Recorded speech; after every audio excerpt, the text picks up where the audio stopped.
Welcome friends to our channel biology. Sorry दोस्तों, कुछ दिनों से थोड़ी तबीयत कुछ ठीक नहीं चल रही थी, इस वजह से वीडियो अपलोड करने में थोड़ा देरी हो गई है। चलिए कोई बात नहीं, अब थोड़ा ठीक हूँ तो बढ़ते हैं आगे। आज हम देखेंगे सिस्टमेटिक्स ऑफ लिविंग ऑर्गेनिजम्स का सेकेंड पार्ट। इसमें हम आगे देखेंगे कि इसमें क्या क्या है। पिछले वाले लेक्चर में हम लोगों ने पढ़ा था क्लासिफिकेशन, आइडेंटिफिकेशन, नॉमेनक्लेचर के बारे में पढ़ा था, बायनोमियल नॉमेनक्लेचर के बारे में पढ़ा था। अब यहाँ पर ही हम आगे बढ़ेंगे और इसमें देखेंगे कि सिस्टमेटिक्स ऑफ लिविंग ऑर्गेनिजम्स में और इसमें क्या क्या पॉइंट्स आते हैं और कौन कौन से किंगडम्स है, किंगडम्स के बारे में भी हम पढ़ेंगे। दोस्तों ये सिस्टमेटिक्स ऑफ लिविंग ऑर्गेनिज्म जो टॉपिक है ये थोड़ा सा कुछ पार्ट्स में बनाना होगा, क्योंकि ये थोड़ा बड़ा टॉपिक भी है और इसे समझाना थोड़ा सा डिफ़िकल्ट जाता है। इस वजह से इसे हम थोड़े से कुछ पार्ट्स में बनाएंगे ताकि आप लोग इसे अच्छे से समझ सकें। तो चलिए बढ़ते हैं, इसमें क्लासिफिकेशन के बारे में देखते हैं यहाँ पे, और आगे की क्लासिफिकेशन कैसा कैसा था थोड़ा हम लोगों ने पीछे पढ़ा हुआ था, तो देखते हैं। क्लासिफिकेशन इसमें तीन तरह के आ जाते हैं, एक आर्टिफिशियल क्लासिफिकेशन, फिर नेचुरल और उसके बाद में फाइलोजेनेटिक। ओके,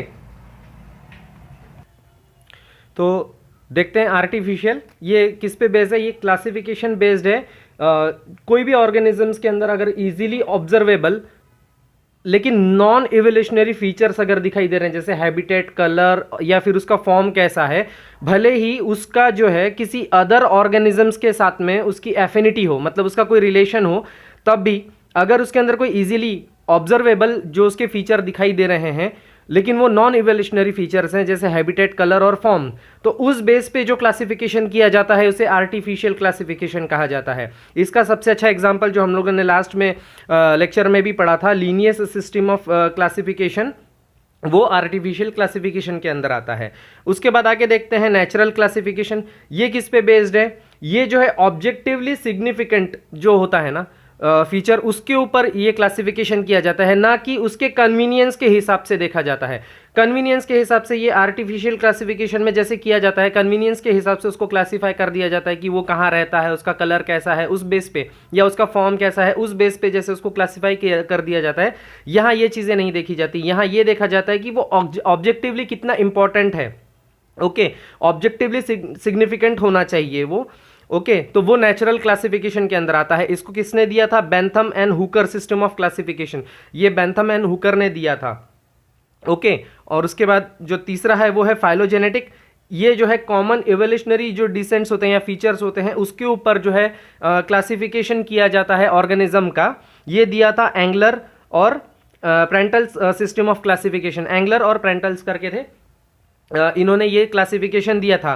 फाइलोजेनेटिक मतलब कॉमन इवोल्यूशनरी फीचर का मतलब कैसा है कि कोई एक कॉमन एंसेस्टर है, मतलब एक पूर्वज है हमारा, एक कॉमन पूर्वज है, उसी से बैक्टीरिया बना, उसी से आर्की बना और उसी से यूकैरियोट्स बने। ओके, इससे हम एक डिफरेंट एग्जांपल से भी समझते हैं कि मान लीजिए जैसे ह्यूमंस, हम लोग ह्यूमंस हैं। ओके, हमारे एक कॉमन एंसेस्टर हैं। ओके, आज पूरे वर्ल्ड में इतने सारे ह्यूमंस हैं आप देखिए, लेकिन सबके पूर्वज एक ही हैं। ओके, कुछ फॉरेनर बन गए, कुछ अमेरिका में जाकर के वहाँ इंग्लिश लैंग्वेज बोलने लग गए, वो अलग डिफ्रेंशिएट हो गए। उसके बाद में इंडिया में रहने वाले अलग हो गए, ठीक है। तो इस तरह से, लेकिन हमारे कॉमन एंसेस्टर एक ही थे। इसे और भी अच्छे से समझ सकते हैं कि ये तो ह्यूमंस में हो गया। ह्यूमंस में ऐसा भी था कि हमारे पूर्वज एक ही थे, बंदर। उसके बाद में आप देख सकते हैं कि इवोल्यूशन हुआ, उसके बाद गोरिल्ला बना, चिंपैंजी बने, ह्यूमंस बने, लेकिन गोरिल्ला का भी पूर्वज एक ही है, चिंपैंजी का भी पूर्वज एक ही है और हमारे भी पूर्वज एक ही हैं। सबके पूर्वज एक ही है। एक कॉमन एंसेस्टर के बाद में उसी से डिफरेंट ऑर्गेनिजम्स बनना कॉमन, तो वो आ जाता है फाइलोजेनेटिक्स। जेनेटिक्स मतलब जीन्स एक ही है। ओके, कॉमन इवोल्यूशनरी डिसेंट्स के ऊपर से, ठीक है। चलिए दोस्तों अब आगे बढ़ते हैं, इसमें देखते हैं 3 डोमेन्स ऑफ लाइफ क्या होता है। चलिए आगे देखते हैं 3 डोमेन्स ऑफ लाइफ। तो ये जो डोमेन होता है ना, जैसे क्लासिफिकेशन में टैक्सा और कैटेगरीज थी, जैसे species, genus, phylum, division, kingdom, ये सब जैसे उसके कैटेगरीज थे, पार्ट्स थे, वैसे डोमेन भी जो है क्लासिफिकेशन का एक पार्ट होता है। ओके, तो इनका क्या कहना था कि जो लाइफ है ना वो अर्थ पे बहुत ही वेरी सिंपल फॉर्म में ओरिजिनेट हुई, बहुत ही सिंपल फॉर्म में लाइफ अर्थ पे आई। उसके बाद में कॉन्स्टेंट स्ट्रगल हुआ, किसमें? जो अर्ली लिविंग बींग्स थे उनके अंदर कॉन्स्टेंट स्ट्रगल हुआ, किसके लिए? सर्वाइविंग के लिए, जीने के लिए, जिंदा रहने के लिए। तो उन्होंने कॉन्स्टेंट स्ट्रगल किया, जिसकी वजह से क्या हुआ? परफेक्ट फॉर्म ऑफ लाइफ मिला। उनको परफेक्ट फॉर्म मिला लाइफ का जीने के लिए। फॉर एग्जांपल जैसे हम लोगों ने समझा था, ऑस्ट्रिच का एग्जांपल देखा था कि वो बर्ड है लेकिन वो उड़ नहीं सकता है। अब वो उड़ नहीं सकता तो अब उसने अपने सर्वाइविंग के लिए क्या किया, उसके लेग्स डेवलप हो गए और वो तेज रनिंग करने लगा ताकि वो दौड़ सके और सर्वाइव कर सके, जिंदा रह सके। अदरवाइज कोई भी उसका शिकार कर लेगा और वो मारा जाएगा। तो वहां पे स्ट्रगल किया उन्होंने जिंदा रहने के लिए, तो उसकी वजह से क्या हुआ, परफेक्ट फॉर्म ऑफ लाइफ मिली उनको जीने के लिए। ठीक है, उसके बाद में ये स्ट्रगल और प्रोग्रेस की वजह से क्या हुआ, इवोल्यूशन हुआ, और इवोल्यूशन की वजह से क्या हुआ, डाइवर्स लाइफ फॉर्म जो है ये आया। ओके, ये चीज किसने लाया, कार्ल वोज करके थे। उन्होंने 1990 में ये 3 डोमेन्स ऑफ लाइफ जो है ये दुनिया के सामने लेकर आए और उन्होंने जो है लाइफ फॉर्म को क्लासिफाई करने के लिए कहा। तो उन्होंने ये 3 डोमेन्स ऑफ लाइफ में किस किस को रखा, एक था आर्किया, दूसरा था बैक्टीरिया और तीसरा था यूकैरिया। ओके, ये जो डोमेन है ये क्लासिफिकेशन में किंगडम से भी बड़ा यूनिट है। किंगडम से भी सबसे ऊपर जाएंगे तो डोमेन आएगा। ओके, सिस्टम ऑफ क्लासिफिकेशन में किंगडम से बड़ा यूनिट है डोमेन। ओके, अब जो ये बैक्टीरिया और आर्किया है, बैक्टीरिया और आर्किया ये दोनों प्रोकैरियोटिक सेल से बने हुए हैं और जो यूकैरिया है वो यूकैरियोटिक सेल से बना हुआ है।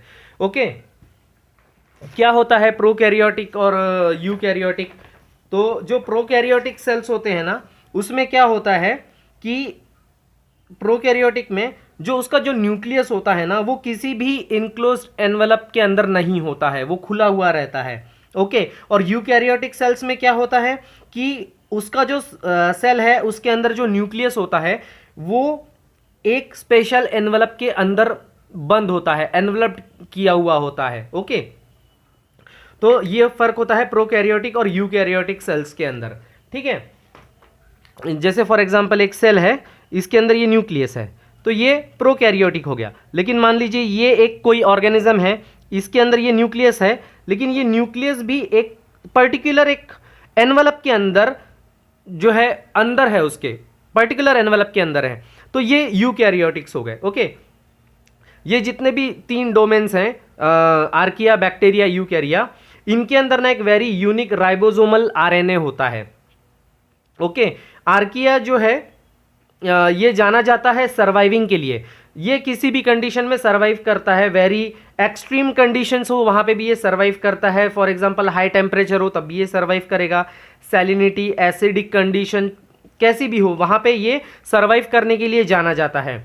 अब बैक्टीरिया और आर्किया दोनों प्रोकैरियोट्स हैं लेकिन दोनों के अंदर डिफरेंस, ये दोनों एक दूसरे से डिफर इसलिए करते हैं कि इनका जो स्ट्रक्चर है ना, सेल वॉल का जो स्ट्रक्चर है ना वो डिफरेंट होता है, इसलिए ये दोनों एक दूसरे से डिफरेंट होते हैं, सिर्फ भले दोनों प्रोकैरियोट्स होते हैं। ओके, चलिए आगे बढ़ते हैं नेक्स्ट पॉइंट पे। तो चलिए आगे देखते हैं, जैसे हम लोगों ने अलग अलग टैक्सोनॉमीज देखा था वैसे यहाँ पर भी कुछ टैक्सोनॉमीज के भी टाइप्स आ जाते हैं अलग अलग। तो इसमें सबसे पहले देखेंगे हम कीमोटैक्सोनॉमी।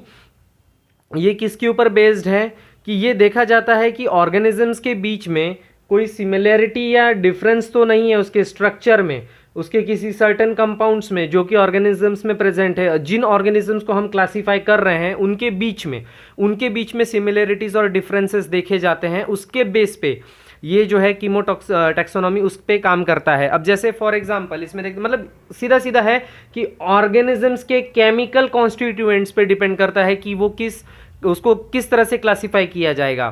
ठीक है, एग्जांपल देखते हैं, जैसे हमने थोड़ी देर पहले देखा था आर्किया का, कि आर्किया का जो सेल वॉल होता है उसमें जो है ना पेप्टिडोग्लाइकन जो होता है ना, सेल वॉल जो एक मैं आपको अभी आगे बताऊंगा। वैसे पेप्टिडोग्लाइकन जो होता है ये एक पॉलीमर होता है शुगर का, 2 चीज़ों से बनता है, पॉलीमर ऑफ शुगर और अमाइनो एसिड, ये 2 चीज़ें मिलकर के पेप्टिडोग्लाइकन जो है सेल वॉल बनाती हैं।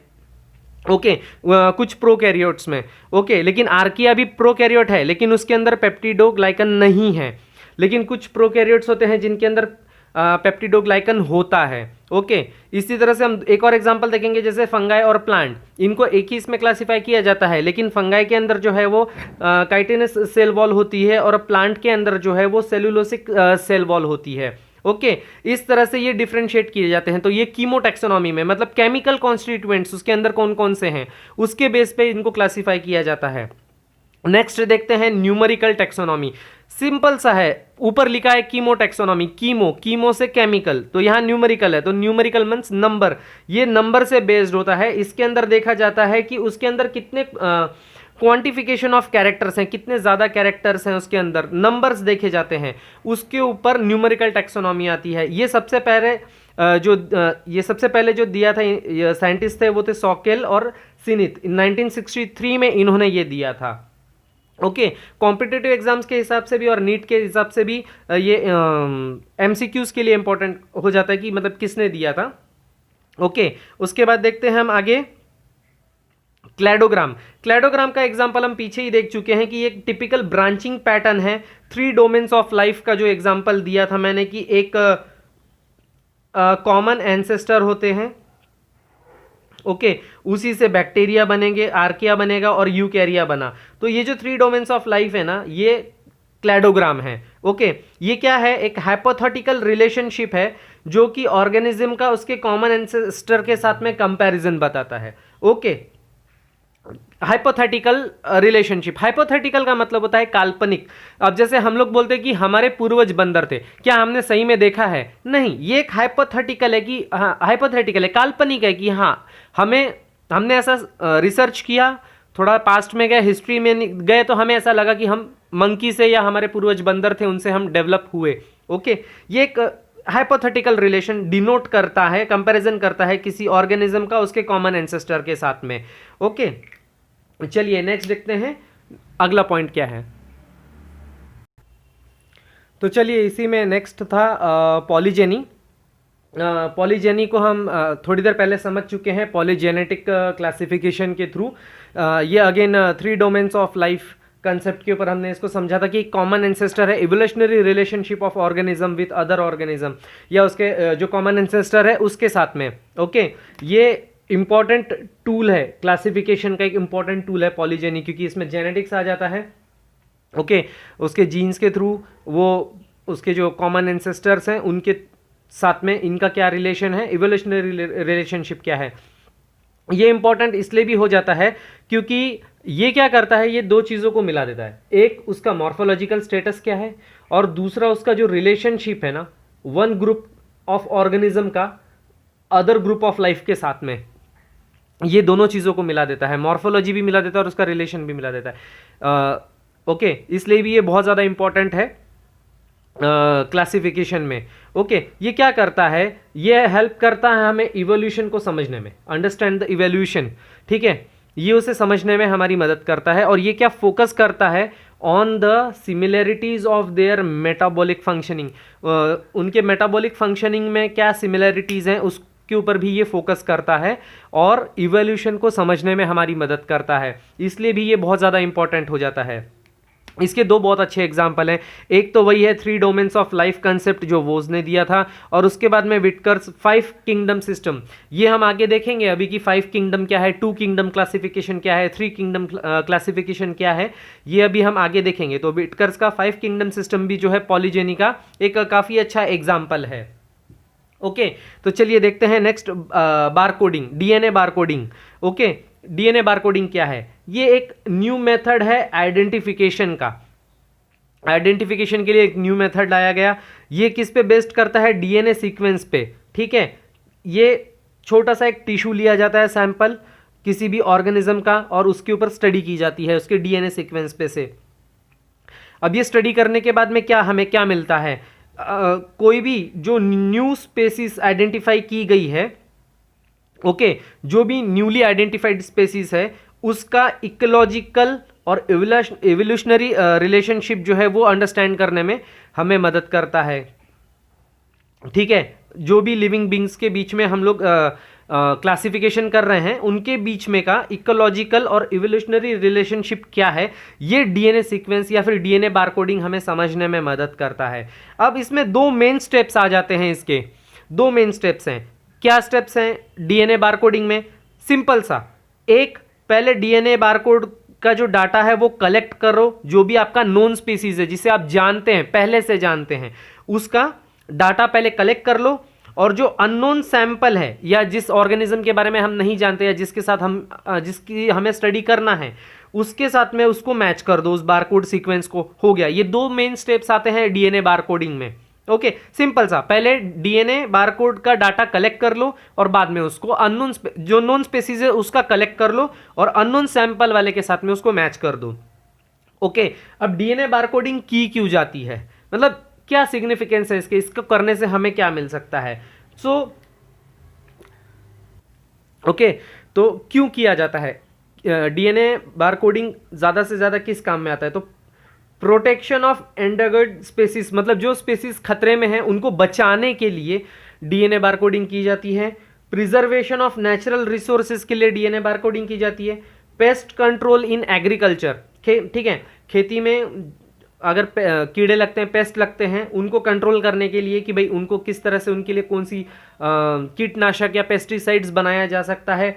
उसके बाद में कोई भी डिसीज को आइडेंटिफाइंग करने के लिए डीएनए बारकोडिंग काम में आती है, और मेडिसिनल प्लांट्स को भी आइडेंटिफाई करने के लिए डीएनए बारकोडिंग काम में आता है। ओके, तो ये ओवरऑल अभी यहाँ तक था। अब हम यहाँ से आगे देखते हैं कि 2 किंगडम क्लासिफिकेशन, 3 किंगडम क्लासिफिकेशन क्या है और वो कैसे कैसे आगे आया, और ये 5 किंगडम सिस्टम क्या है। ओके, चलिए आगे बढ़ते हैं।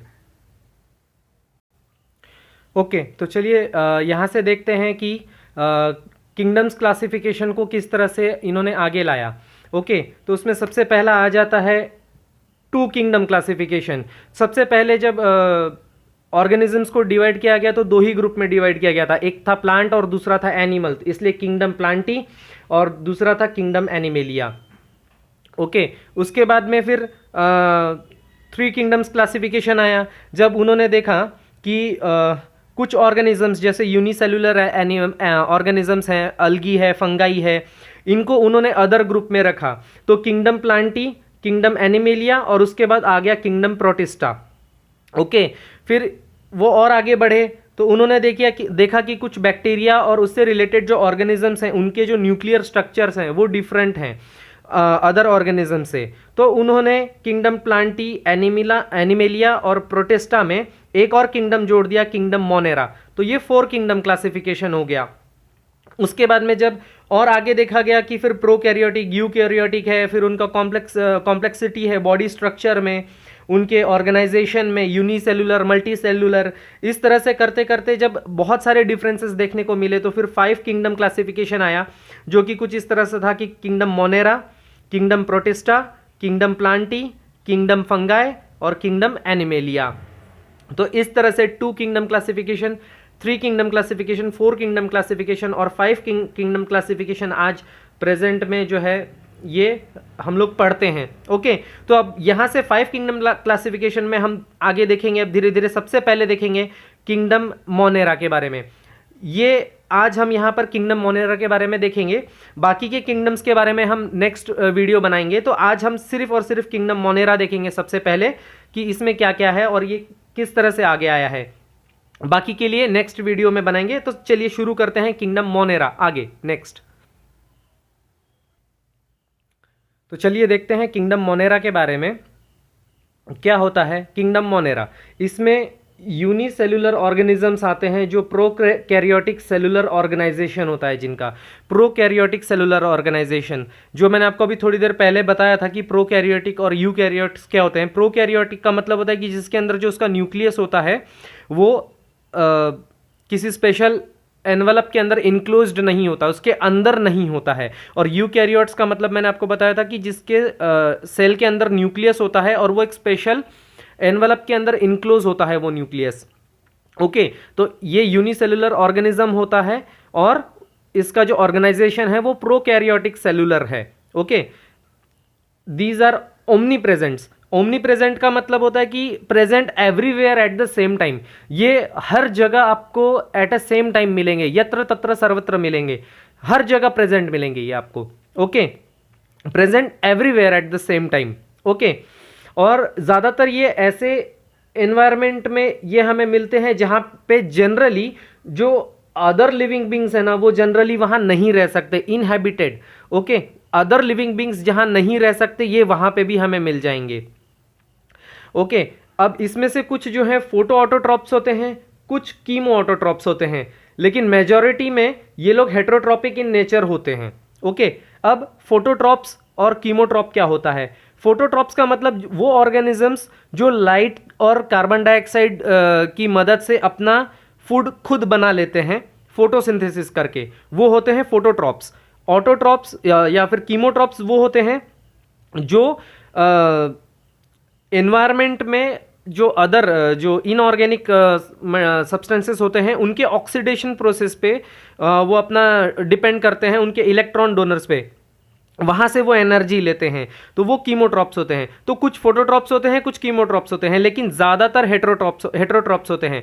हेटेरोट्रॉप्स का मतलब क्या है कि जो है ना अपना खाना खुद नहीं बना सकते, can not manufacture its own food, ठीक है, वो जो है अदर सोर्सेस के ऊपर डिपेंड रहते हैं, उनके ऊपर से उनको न्यूट्रिशन लेते हैं, जैसे मेनली प्लांट और एनिमल्स के ऊपर से वो अपना न्यूट्रिशन ले लेता है कोई, तो ये जनरली हेटेरोट्रॉपिक में आते हैं। ओके, इनका जो न्यूक्लियस होता है ना वो वेल डिफाइंड नहीं होता है, do not have well defined nucleus, इनका न्यूक्लियस वेल डिफाइंड नहीं होता है। इनका जो डीएनए होता है वो सिंपल होता है, डबल स्ट्रैंडेड होता है, सर्कुलर सिंगल क्रोमोसोम कैरी करता है, जिसे हम न्यूक्लियोइड कहते हैं, न्यूक्लियोइड। ओके, और डीएनए का जो स्मॉल सर्कुलर मॉलिक्यूल होता है उसके अंदर एक्स्ट्रा क्रोमोसोमल जेनेटिक एलिमेंट्स होता है जिसे प्लाज्मिड्स कहा जाता है, और ये अक्सर इसके अंदर पाया जाता है, प्रेजेंट रहता है। इनकी जो सेल वॉल होती है वो पेप्टिडोग्लाइकन से बनी हुई होती है, जिसे म्यूरिन भी कहा जाता है। ओके, ये किससे बनी हुई होती है पेप्टिडोग्लाइकन? पीछे भी आपको थोड़ी देर पहले एक्सप्लेन किया था, पॉलीमर ऑफ शुगर और अमाइनो एसिड्स, इससे बनी हुई होती है ये। ओके, इसके जो मेम्ब्रेन होते हैं वो ऑर्गेनल से बाउंड होते हैं। फॉर एग्जांपल जैसे इसके अंदर माइटोकॉन्ड्रिया, क्लोरोप्लास्ट, एंडोप्लाज्मिक रेटिकुलम, ये जो है अब्सेंट होगा। ओके, माइटोकॉन्ड्रिया को powerhouse of the cell भी कहा जाता है। ओके, एमसीक्यू के हिसाब से ये इंपॉर्टेंट है। इसके जो राइबोसोम्स होते हैं वो बहुत ही छोटे साइज के होते हैं, 70s उनका साइज होता है as compare to eukaryotic cells. और किंगडम मोनेरा में जो मोड ऑफ रिप्रोडक्शन है वो असेक्सुअल ही होता है, बाइनरी फिजन जिसे कहा जाता है। बहुत रेयरली ऐसा होता है कि उनमें सेक्सुअल रिप्रोडक्शन होता है। ओके, मैक्सिमम वहाँ पे जो रिप्रोडक्शन का मोड है किंगडम मोनेरा में वो असेक्सुअल ही होता है। ओके, चलिए देखते हैं अब इसमें और आगे क्या क्या है। ओके, तो चलिए देखते हैं। तो क्या हो गया, बैक्टीरियाज को मॉर्फोलॉजिकली जो है ना 4 ग्रुप्स में डिवाइड किया गया। मॉर्फोलॉजिकली मतलब उनके स्ट्रक्चर के हिसाब से। पहला था स्पेरिकल कॉकस, ये सर्कुलर शेप में था। स्पेरिकल यानी गोल। ओके, तो ये जो कॉकस है वो स्पेरिकल शेप में था, इसलिए जो है उसे स्पेरिकल कॉकस ये कहा गया। उसके बाद में रॉड शेप के जैसा एक स्ट्रक्चर दिखाई दिया, उसको बैसिलस नाम दिया गया। उसके बाद में कॉमा या फिर किडनी शेप के जैसा जो एक बैक्टीरिया दिखा उसे वाइब्रियो नाम दिया गया। ऐसा कॉमा या फिर किडनी शेप का दिखाई देता है। उसके बाद में स्पाइरल शेप में दिखाई दिया, कुछ ऐसा स्ट्रक्चर दिखाई दिया, उसको स्पाइरेलियम कहा गया या फिर उसको स्पायरोचीट्स भी कहा जाता है। फिर आगे चल करके देखा कि स्पेरिकल और रॉड शेप ये दोनों मिला करके एक बैक्टीरिया दिखाई दिया, तो उसे कोकोबैसिलस कहा गया। ये पूरी तरह से स्पेरिकल भी नहीं है और पूरी तरह से रॉड भी नहीं है। ओके, तो इन दोनों को मिला करके कहा गया कोकोबैसिलस। तो ये तो एक डिफरेंट है, वो तो उसका अदर टाइप में आ गया। मेनली वो 4 इसमें डिवाइड हुआ, स्पेरिकल, रॉड शेप, कॉमा और किडनी शेप, और फोर्थ जो है spiral shape, coccus, bacillus, vibrio, spirillum या फिर स्पायरोचीट्स। ओके, अब इवैल्यूएशन के बेसिस पे बैक्टीरिया को क्लासिफाई किया गया 2 ग्रुप्स में, एक था आर्च बैक्टीरिया और दूसरा था यू बैक्टीरिया। ओके, तो चलिए देखते हैं आर्च बैक्टीरिया के बारे में। ये जो है ना अदर बैक्टीरिया से ना सेलुलर फीचर में डिफरेंट था, अलग दिखता था, इसलिए इसको अलग क्लासिफाई किया गया। It is differentiated from other bacteria on the basis of their different cellular feature. Other उसके जो सेलुलर फीचर्स थे वो अदर बैक्टीरिया से अलग थे। मोस्टली ये एक्सट्रीम इन्वायरमेंट्स में पाया जाता था, इसलिए इसको एक नाम दिया गया एक्सट्रीमोफाइल्स। ये बहुत ही ज़्यादा हाई एक्सट्रीम कंडीशंस में पाया जाता था, जैसे वॉल्केनिक क्रेटर्स, जहाँ पे ज्वालामुखी के क्रेटर्स पाए जाते थे, गड्ढे पाए जाते थे, वहाँ पे पाया जाता था। सॉल्टी लेक्स में पाया जाता था, हॉट स्प्रिंग में ये मिलता था। तो इसकी जो एबिलिटी थी ना सर्वाइव करने की, वो बहुत ज़्यादा थी, और वेरी सीवियर कंडीशन में भी ये सर्वाइव करता था, इसलिए इसको एक्सट्रीमोफाइल्स भी कहा गया। जब ये भी देखा गया कि ये हाई सैलिनिटी कंडीशन में भी ये सर्वाइव कर रहा था, इसलिए इसे एक और नाम दिया गया हेलोफाइल्स। उसके बाद में इसने हाई टेम्परेचर में भी जब ये सर्वाइव कर रहा था, ये देखा गया, तो इसे ये भी नाम दिया गया थर्मोफाइल्स। ओके, इसका एग्जाम्पल देखेंगे हम लोग आर्च बैक्टीरिया का। एक होता है मिथेनोजेनिक बैक्टीरिया, जो कि रूमिनेंट्स के पेट में पाया जाता है, उसके गट्स में पाया जाता है। रूमिनेंट्स मतलब काउज एंड बफेलोस के पेट में ये बैक्टीरिया पाया जाता है, मिथेनोजेनिक बैक्टीरिया। ये बैक्टीरिया क्या करता है, मीथेन गैस के प्रोडक्शन में हेल्प करता है। ठीक है, मीथेन गैस के प्रोडक्शन में। ठीक है, अब ये मीथेन गैस अक्सर जो है बायोगैस प्लांट में निकलती है, तो ये उसके जो डंग्स होते थे, गोबर होता था, उसको जमा करके बायोगैस प्लांट में डाल देते थे, और वहाँ पे मीथेन गैस होती थी। वो बैक्टीरिया वहाँ पे मीथेन गैस का प्रोडक्शन करता था, और उसकी वजह से जो बायोगैस है, आपने सुना होगा मीथेन गैस, उससे आग जलाई जा सकती है, या एज अ गैस सिलेंडर की जगह हम मीथेन गैस का यूज़ कर सकते हैं। तो बायोगैस प्लांट्स में मीथेन गैस का प्रोडक्शन करने के लिए मिथेनोजेनिक बैक्टीरिया का यूज़ किया जाता था, या उसमें होता है ऑलरेडी, इस वजह से वो उसका प्रोडक्शन करता है, उनके गट्स में पाया जाता है, इस वजह से जो है उसका यूज़ आता है। चलिए अब हम आगे देखेंगे यू बैक्टीरिया के बारे में। यू बैक्टीरिया क्या है, तो चलिए देखते हैं यू बैक्टीरिया के बारे में। कॉमनली इसे ट्रू बैक्टीरिया कहा जाता है, commonly referred as a true bacteria. यही सच्चा बैक्टीरिया होता है, ऐसा कहा जाता है। आर्च बैक्टीरिया को ट्रू बैक्टीरिया नहीं कहा जाता, यू बैक्टीरिया को ट्रू बैक्टीरिया कहा जाता है। इसकी जो सेल वॉल है वो पेप्टिडोग्लाइकन से बनी हुई होती है, जो मैं आपको पहले भी बता चुका हूँ कि पॉलीमर ऑफ शुगर और अमाइनो एसिड से बनी हुई होती है। मोस्टली ये ऑटोट्रॉप्स होते हैं और हेट्रोट्रॉप्स होते हैं। ऑटोट्रॉप्स का क्या मतलब हो गया, अगेन वो ऑर्गेनिजम्स जो अपना फूड खुद बना सकते हैं, या फिर जो कि अपना फूड जो है वो यूजिंग इनऑर्गेनिक सोर्सेज के ऊपर डिपेंड रहते हैं। जैसे आयरन हो गया, मैग्नीशियम हो गया, ये इनऑर्गेनिक सोर्सेज के ऊपर वो अपना डिपेंड करते हैं और अपना फूड बना लेते हैं, ये करते हैं। ओके, तो ये ऑटोट्रॉप्स में होते हैं, और हेट्रोट्रॉप्स भी होते हैं। ठीक है, तो ऑटोट्रॉप्स के बारे में देखते हैं कि ऑटोट्रॉप्स जो है कैन बी फोटोसिंथेटिक होते हैं, लाइक क्लोरोबियम जो ग्रीन सल्फर बैक्टीरिया होता है, और ये क्रोमेटियम भी हो सकते हैं, या कीमोसिंथेटिक हो सकते हैं, जैसे सल्फर बैक्टीरिया। ओके, मोस्टली ये मल्टी सेलुलर होते हैं। इनका जो फिलामेंटस फॉर्म होता है, और ये फ्रेश वाटर में रहते हैं। मल्टी सेलुलर और फिलामेंटस मतलब एक, ये जो आप डायग्राम देख रहे हैं ना, मल्टी सेलुलर्स हैं, बहुत ज़्यादा हैं इसके अंदर। ओके, और एक फिलामेंट के जैसे हैं। फिलामेंट मतलब एक धागा लाइन के जैसा लंबे होते हैं। ओके, और मल्टी सेलुलर होते हैं, और फ्रेश वाटर में ये आपको ज़्यादा से ज़्यादा देखने को मिलेंगे। इनकी जो बॉडी है वो एक म्यूसिलेजिनियस शीट से कवर होती है। बाहर इनके ये जो अंदर की बॉडी है, इसके ऊपर आपको एक शीट मिलेगी, उसे म्यूसिलेजिनियस शीट कहा जाता है। ओके, इनका जो जेनेटिक मटेरियल है वो टिपिकल प्रोकैरियोटिक है। प्रोकैरियोटिक आपको समझा चुका हूँ क्या है। उसके बाद में इनके अंदर chlorophyll A, chlorophyll B, carotenes और ज़ैंथोथाइलस, ये जो है फोटोसिंथेटिक पिगमेंट्स होते हैं, पाए जाते हैं इनके अंदर।